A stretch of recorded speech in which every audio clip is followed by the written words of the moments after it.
আমার খুবই খারাপ লাগে, আমাদের কিছু কিছু আশেকান রয়েছেন, তারা তাদের পরিবার পরিজন কখনো খানকায় কোনো মাহফিলে নিয়ে আসেন না, একা আসেন। আমি কাউকে লক্ষ্য করে উদ্দেশ্য করে বলবো না, কাউকে লজ্জিত করার জন্য নয়, কার লজ্জা দিবার জন্য নয়। সকলে যারা যারা আছেন তারা বুঝে নেবেন,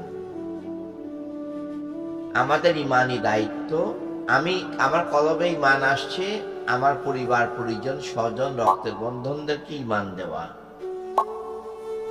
এই জন্য ছেলে মেয়েদেরকে সাথে নিয়ে আসবেন। আজকে সকালে অনেক আশেকান এসেছে, পরিবার পরিজন বাবাকে জড়েই ধরে না, বাবার গালে চুমু দেয় না। আমাকে বলে যে আমার বাবা আমাকে জীবনে জড়ায় ধরে নাই।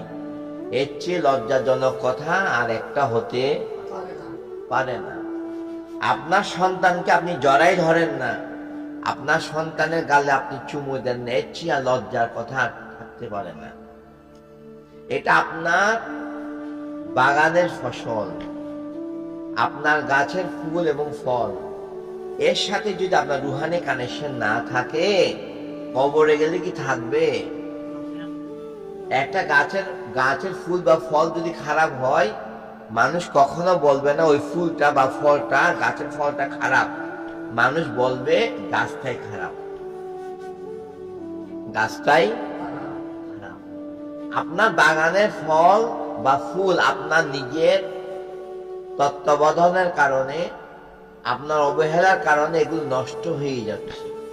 দোষ